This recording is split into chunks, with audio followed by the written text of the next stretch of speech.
Hello everybody, Jose Rodriguez here.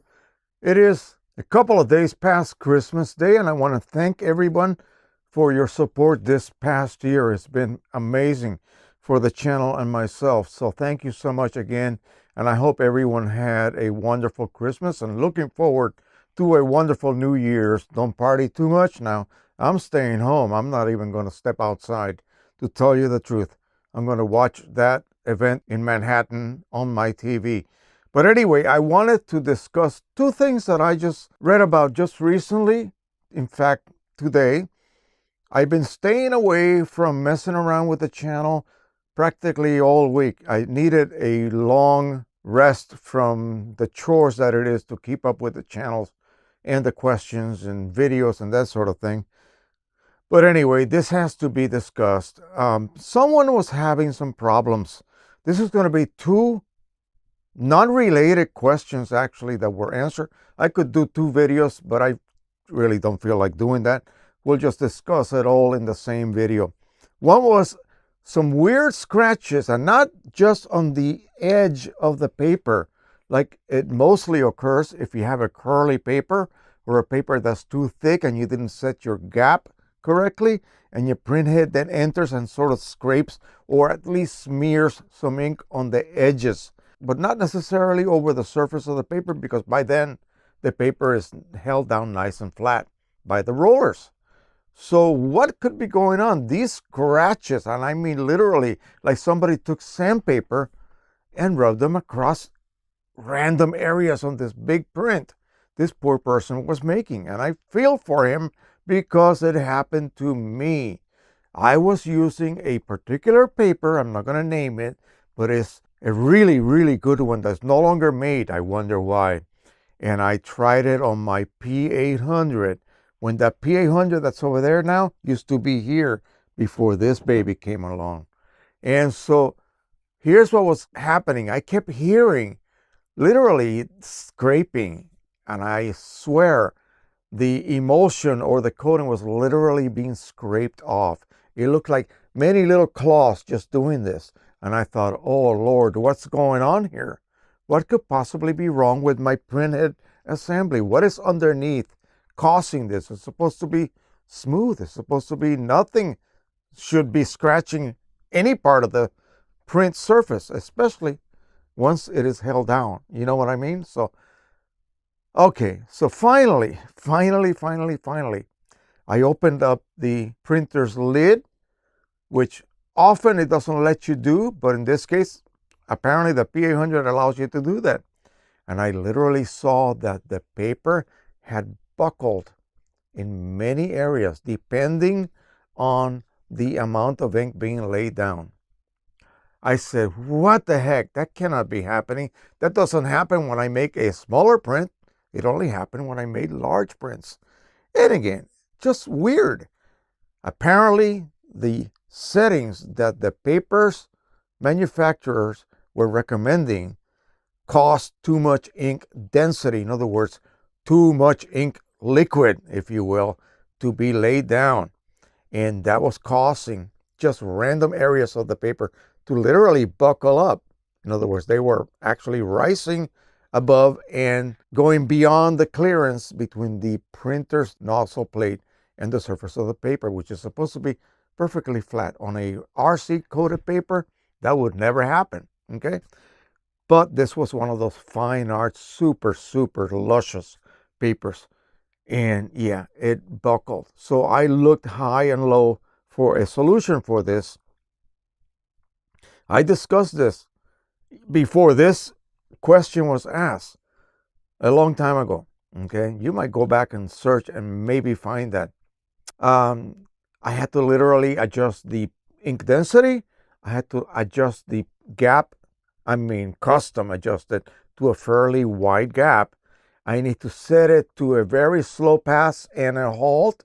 In other words, a wait, pass to the right and wait. And in fact, I ended up doing unidirectional printing because I needed that paper to at least have a chance to begin to dry with a lower density of ink. And I did it until I began to see differences. In other words, the ramp that I use, black to white, by the way, ended up coming out a little bit too light. So I increased the density again until it was just right, but not to the point where I had it set before using a standard paper choice.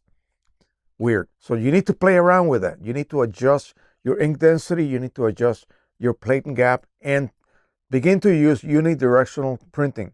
In other words, the printhead will print, return, wait. The paper advances, and the cycle is repeated. That way the paper has a chance at least to begin to dry and not buckle up so much. This will only happen with a certain family of papers. These very absorbent rag type papers have a tendency to do that. And if it's a Barita coated, oh, really, really sensitive to even the slightest bit of contact from the printhead, or your hands for that matter. They are very delicate, and you need to be very careful when you're printing on these papers. Manhandling them can scratch them. Sometimes little flakes from the coating will fall off after you print and give you a little white spot. Okay, so you got to be really careful. What I'd like to do with these papers is give it a good gentle brushing with a very wide 4-inch, very soft brush for house painting, but it's got to be really soft. And just wipe off any kind of loose particles, any kind of the lint, because remember, these are not resin coated. So the paper fibers can, and sometimes do, come loose. And if they land on top of the paper and you print over that, they're going to fall off after the print job, and you're going to have white lines or little white spots in the case of flakes of the coating.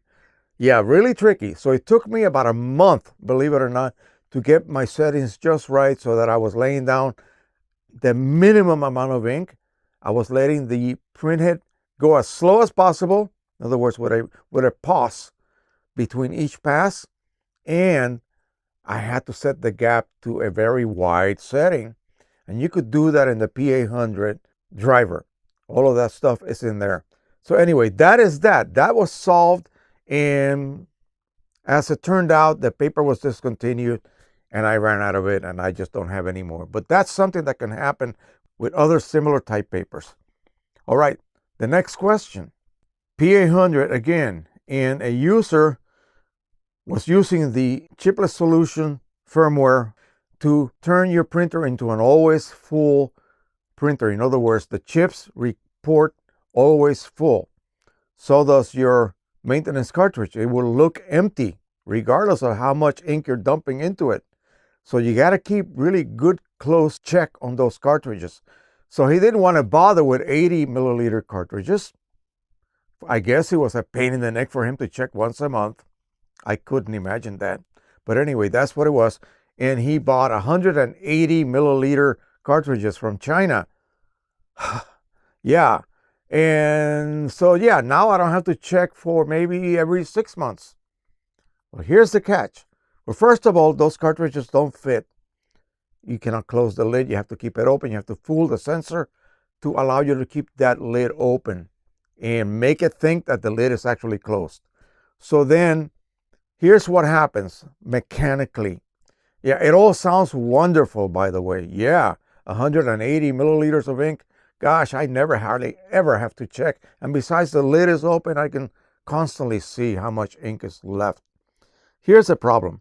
The pressurization pump is calibrated to work with 80 milliliter cartridges.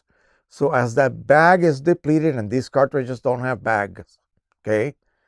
But your OEM cartridges do. So as the bag is depleted, the internal space left between that bag and the sealing mylar cover on the cartridge, it needs to be pressurized. And the pump and the system is actually calibrated expecting to have a certain amount of space to pressurize, not a huge amount of space to pressurize. Okay. If you go beyond 80 milliliters, you cannot be assured that your cartridges will then be kept at the correct optimal operating pressure. Say you have used, oh gosh, 160 milliliters of ink. Well, that's twice as much ink, and you now created twice as much space that you need to keep pressurized. Even if the pump can do it, it's going to stress the pump because it's going to have to work twice as hard. Yeah. So again, sounds wonderful, sure. Oh, I wish I had a gallon tank each. Then I never have to refill except once every 10 years or whatever, right? No, that's not going to work. The pump expects to see 80 milliliters of ink in equal amount of space created as you use up all of the ink in your cartridge. Well, almost 80. Actually, the bag takes a bit of room. So you know what I mean, though. It expects to have a certain amount of space to keep pressurized, not a huge cavernous amount of space. Okay, so be careful with those. Yeah, they sound wonderful, but I would never, ever, ever, ever, oh, I gotta say ever one more time, ever put a set of those cartridges on my P800, even if I have the chipless solution or not.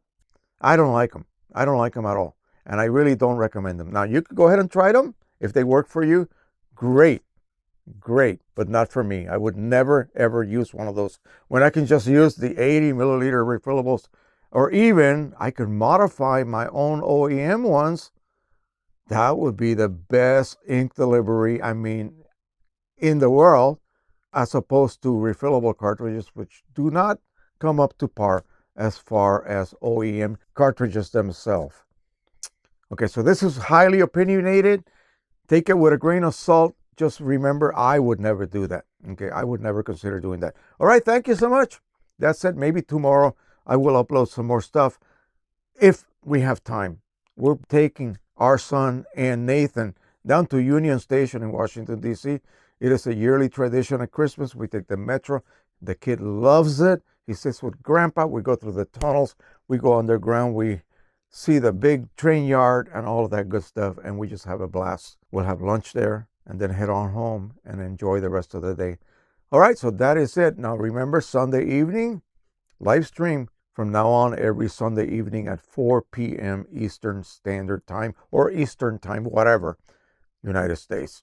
All right, that is it for now. Don't forget to subscribe, share, and like, and happy printing, everybody. Bye-bye.